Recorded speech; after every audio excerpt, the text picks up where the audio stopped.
England के खिलाफ पुणे के मैदान पर चौथे टी20 मुकाबले में टीम इंडिया की हार पक्की हो चुकी थी। तभी कोच गौतम गंभीर ने एक ऐसी चाल चली जिस बड़ी चाल में फंस करके रह गई इंग्लैंड की टीम।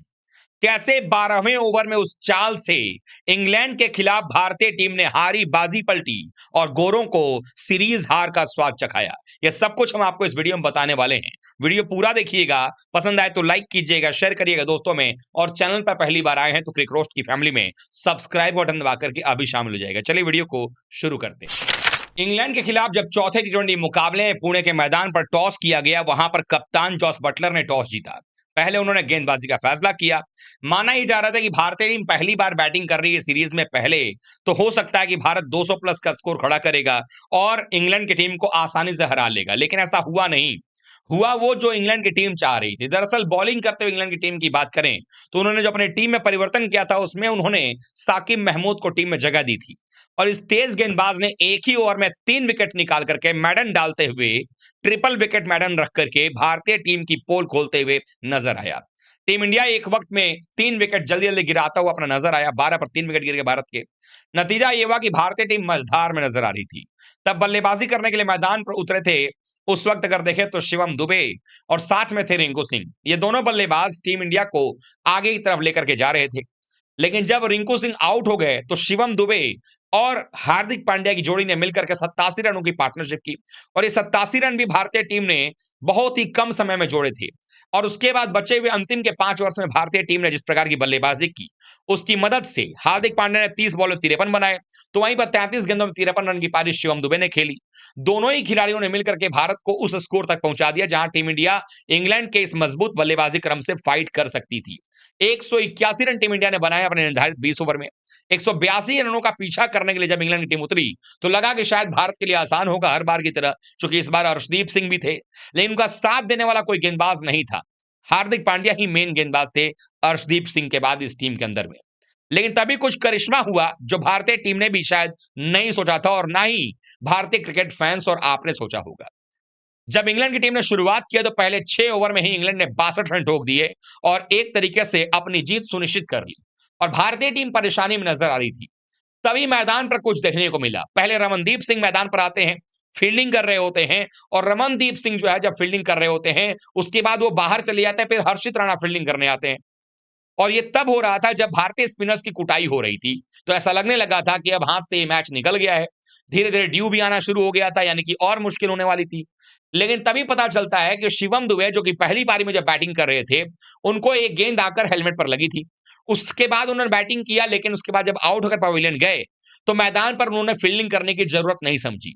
तो पहले तो रमनदीप सिंह आए फील्डिंग करने के लिए और वहां पर वो बतौर फील्डिंग सब्स्टिट्यूट वो मैदान पर थे। लेकिन जब ये हालात पैदा हो गए जहां पर लगने लगा कि अगर भारत के पास एक और पेसर होता तो काम बन जाता, और अगर शिवम दुबे रहते मैदान पर तो अगर बॉलिंग करते भी तो मीडियम पेस बॉलिंग करते। और हम सबको मालूम है कि शिवम दुबे की बल्लेबाजी जितनी बेहतरीन थी उतनी बेहतरीन कम से कम गेंदबाजी तो नहीं थी। तो ऐसे में भारतीय कोच गौतम गंभीर ने एक ऐसी चाल चली जिसमें फंस कर रह गया इंग्लैंड। दरअसल कोच गौतम गंभीर ने कंकशन सब्स्टिट्यूट के तौर पे हर्षित राणा को टीम के लिए जो है मैदान पर उतार दिया। बहुत सारे लोगों को इस बात से कहीं ना कहीं परहेज था या इस बात को लेकर के शिकायत भी है कि ये गलत किया गया, क्योंकि शिवम दुबे के कंपैरिजन में हर्षित राणा तो नहीं थे। लेकिन वही लोग रूल का भी हवाला दे रहे हैं कि भाई रूल तो ये कहता है, ठीक है रूल है, तो अगर रूल है तो उसी रूल का फायदा गौतम गंभीर ने अपनी टीम के जीत के लिए अपना लिया। हुआ ये कि हर्षित राणा मैदान पर आ गए। हर्षित राणा लगातार फील्डिंग करते रहे। पारी का 12वां ओवर जब आता है वहां तक धीरे धीरे मामला जो है अब भारतीय टीम के पक्ष में जाता नजर आ रहा था। हर्षित राणा आते हैं और उस ओवर की दूसरी या तीसरी गेंद पर ही लिविंगस्टन को निपटा देते हैं और नतीजा यह हुआ कि उस ओवर में लिविंगस्टन को जैसे ही वो आउट करते हैं, इंग्लैंड की टीम बुरी तरीके से उस मुकाबले में परेशानी में पड़ती हुई नजर आती है। कुल मिलाकर के इस मुकाबले के अंदर में हर्षित राणा ने 4 ओवर में 33 रन देकर 3 विकेट निकाले, जिसमें लिविंगस्टन के साथ साथ जैकब बेथल जैसे खिलाड़ी का भी विकेट उनके इस स्पेल के अंदर में शामिल था। और उसके साथ ही साथ अगर देखा जाए जिस प्रकार की गेंदबाजी उन्होंने की, भारत को जो एक पेस बॉलर की कमी नजर आ रही थी उस कमी को उन्होंने दूर किया। अगर हर्षित राणा इस मुकाबले के अंदर में बॉलिंग करने नहीं आते तो यह निश्चित बात था कि भारतीय टीम जो इस मुकाबले को हार जाती, क्योंकि भारतीय टीम के पास में इस मैदान पर जहां पर ड्यू आना शुरू हो गया था, स्पिनर्स के अलावा जो है कोई और ऑप्शन टीम इंडिया के पास में नहीं था। और पेस अटैक की जहां तक बात है, उसमें अर्शदीप सिंह को आप कहां बॉलिंग कराते। ऐसे में हर्षित राणा का जो साथ मिला अर्शदीप सिंह को, उससे हुआ ये कि अर्शदीप सिंह पर बोझ नहीं बनने दिया इस मुकाबले को, और हर्षित राणा ने फ्रंट से आकर के उनके दो बड़े बल्लेबाजों को पहले निपटा दिया, जो भारतीय टीम के खिलाफ भारी पड़ सकते थे। अगर आपको याद हो, तीसरे टी20 मुकाबले में 1 ओवर में 3 छक्के मारे थे लिविंगस्टन ने। उनकी ही वो बल्लेबाजी थी जिसकी वजह से इंग्लैंड की टीम 171 रनों तक पहुंच पाई थी, और अंततः उनकी टीम को भारतीय टीम को हार का सामना करना पड़ा था। लेकिन इस मुकाबले में 182 रनों का जो टारगेट था, वो कोई ऐसा टारगेट नहीं था जिसे प्राप्त ना किया जा सके। लेकिन हर्षित राणा की गेंदबाजी ने भारतीय टीम को मैच में वापस बुलाया। अब ऐसे में लोग शिकायत भले ही करें, लेकिन गंभीर ने ये जो चाल चली, कंकशन सब्स्टिट्यूट का जो प्रयोग किया, उससे भारत का फायदा हुआ और भारतीय टीम ने 3-1 से सीरीज अपने नाम कर ली है। अब देखना यह होगा कि भारतीय टीम आने वाले मैचेस में क्या कुछ करती है। क्या भारत अभी भी 3 स्पिनर्स प्लस एकमात्र पेसर के साथ जाएगा, या हर्षित राणा अब कंप्लीट जो है वो गेंदबाजी करते नजर आएंगे? क्योंकि जिस हालात में भारतीय टीम ने इस मैच को जीता, जिस तरीके का ये मुकाबला था, आसान नहीं था। टीम इंडिया अब सीरीज जीत चुकी है। अब यहां से टीम इंडिया कोशिश ये करेगी कि आखिरी मुकाबले को भी जीत करके 4-1 से सीरीज अपने नाम किया जाए। हालांकि भारतीय टीम में अभी भी कुछ ऐसी चीजें हैं जिसको दुरुस्त करने की आवश्यकता है। मसलन सूर्य कुमार यादव कप्तान का फॉर्म अभी चल नहीं रहा है।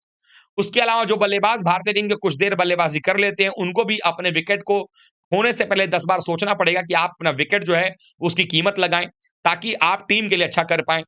तिलक वर्मा जैसे बल्लेबाज जो कि काफी शानदार बल्लेबाज है, उनको आते ही बड़े शॉट्स खेलने की आवश्यकता नहीं है, सिचुएशन के हिसाब से काम करना पड़ेगा। एक जो अच्छी चीज नजर आई वो ये कि भारतीय टीम ने left hand right hand combination को बनाना बंद कर दिया, और अब नंबर 3 पर ऐसा लग रहा है कि तिलक वर्मा की जगह जो है वो फिक्स हो गई है। लेकिन एक चीज तय है कि इंग्लैंड के खिलाफ में भारतीय टीम को मिली इस जीत से मनोबल टीम इंडिया का जरूर बढ़ेगा, और संभावना यह है कि अगला मुकाबला जो मुंबई में खेला जाएगा, उस मुकाबले में जो प्लेयर्स आउट ऑफ फॉर्म है, उन प्लेयर्स का फॉर्म भी वापस आएगा। और अगर ऐसा होता है तो भारतीय टीम के लिए काफी अच्छे संकेत होंगे, क्योंकि जीत की पटरी पर अगर टीम इंडिया लौटती है तो आने वाले जो भी सीरीज होंगे, वहां पर टीम इंडिया बढ़े हुए मनोबल के साथ उतरेगी। लेकिन सबसे बड़ा सवाल यही था कि क्या अब हर्षित राणा का जो डेब्यू हुआ, और जिस सिचुएशन में डेब्यू हुआ और 3 विकेट निकाल के चले गए, क्या अब हर्षित राणा को लगातार मौका देने का वक्त नहीं आ गया है? और वो जो सवाल लगातार उठ रहे थे कि आखिरकार हर्षित राणा को क्यों नहीं खिलाया जा रहा है, अब जिस तरीके से उन्होंने खेल करके जवाब दिया है, शायद अब आने वाले समय में उनको मौका मिलना भी चाहिए। और अर्शदीप सिंह और हर्षित राणा की जोड़ी को हर मैच में अगर मौका दिया जाएगा, तो टीम इंडिया के लिए स्कोर डिफेंड कर पाना ज्यादा मुश्किल नहीं होगा। और साथ ही साथ अगर पहले सामने वाली टीम बैटिंग कर रही है, तो उनको कम रन पर स्कोर पर रोकना भी भारत के लिए आसान होगा। आप सब क्या सोचते हैं? भारतीय टीम के इस मुकाबले में जीत का योगदान आप किसको देंगे? कुछ भी हो, एक बात कही जा सकती है कि शिवम दुबे का योगदान बहुत बड़ा रहा है, क्योंकि बल्ले से 53 रन बनाए, और कंकशन सब्स्टिट्यूट के तौर पर उनके लिए जो खेलने आए हर्षित राणा, उन्होंने 3 विकेट भी निकाला। तो अगर देखा जाए तो ज्वाइंटली दोनों ही प्लेयर ऑफ द मैच होने चाहिए थे, लेकिन कुल मिलाकर टीम इंडिया ने मुकाबला जीता है। आप क्या सोचते हैं? कमेंट करके बताइएगा। वीडियो को लाइक कीजिएगा, शेयर करिएगा दोस्तों में, और चैनल पहली बार आए हैं तो क्रिक रोस्ट की फैमिली में सब्सक्राइब बटन दबा करके अभी शामिल हो जाइएगा। मिलते हैं एक बार फिर से, तब तक लास्ट वीक का बहुत बहुत धन्यवाद। थैंक यू सो मच दोस्तों।